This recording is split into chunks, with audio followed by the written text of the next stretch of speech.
We are on Season 5, Episode 8 of Are You Afraid of the Dark? This is the Tale of the Badge.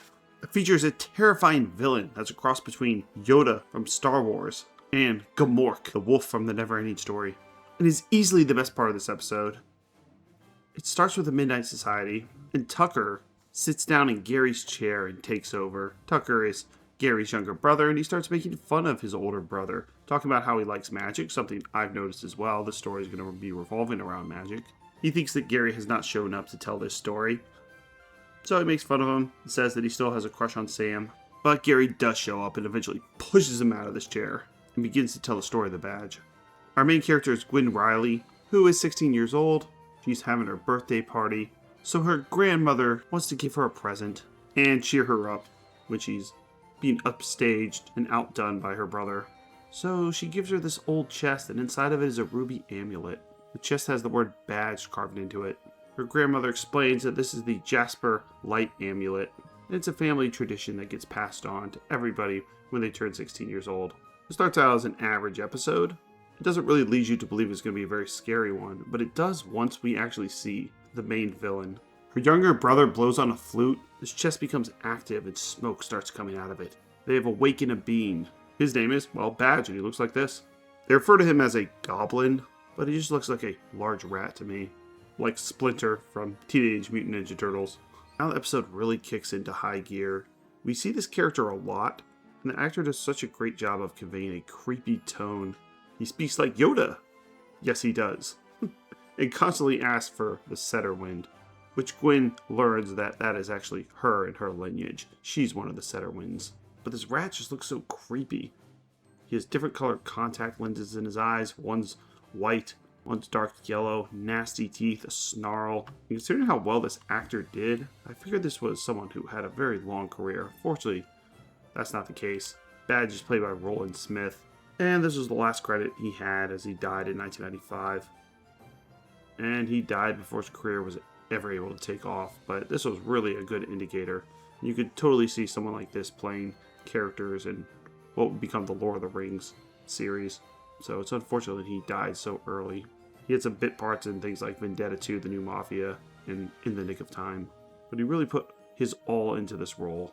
And in this series, we don't see that very often. The costume seemed to be the main focus, and the actual acting of the person in the costume is a distant second.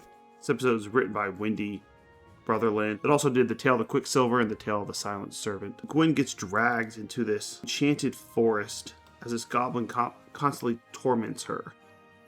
But it's not her that he wants. It's actually her grandmother.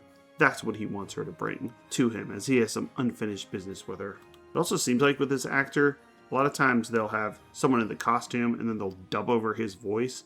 If they're doing that, they do a great job of matching it up to when he talks. I think he's actually using his real voice and they just distort it in post.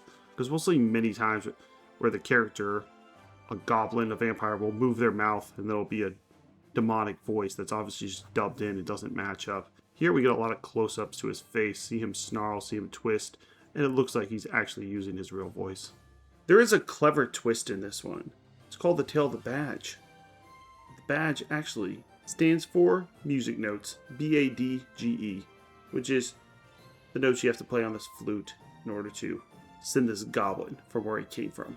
And she uses her Setter Wind powers. After all, she is part of a family of witches. And the amulet and the flute. They got a lot of things going on in this episode to defeat the Goblin Badge. Now, I'm going to give this episode an 8 out of 10. And the reason it gets such a high score is because of the villain himself. He doesn't just pop in for a few scares. He's in almost every scene in the later half. It's truly terrifying. And the fact that you don't know exactly what he's up to makes it even scarier. He wants the Setter Wind. What is he exactly going to do with him? Seems like he wants to defeat the grandmother first, then he's going to work his way down the lineage until all these witches that trapped him in this box are defeated. And if this role was played by a different person with less skills than Roland Smith, I could see this being a 5 or 6 episode. But no, it elevates it to an 8 for that alone. So check out The Tale of the Badge. Main character Gwen Riley was played by Aiden Pendleton, who was Paula in the movie Andre, which I do remember seeing as a kid, where she has a hip, wisecracking seal as a friend. A movie that was trying to ride the wave of Free Willy. But unfortunately, she also did not get out of the 90s. He was outstanding in The Tale of the Carved Stone, Season 3, Episode 7, in a TV movie, Dangerous Offender, the Marlene Moore story, before retiring from the industry as a kid. Next up is Episode 8, The Tale of the Manaha. That's shot in the woods again because it's cheap. And check out our playlist for all the episodes that we've covered in order, since I like covering every single episode of series like The Twilight Zone, Are You Afraid of the Dark, and Black Mirror. Thank you.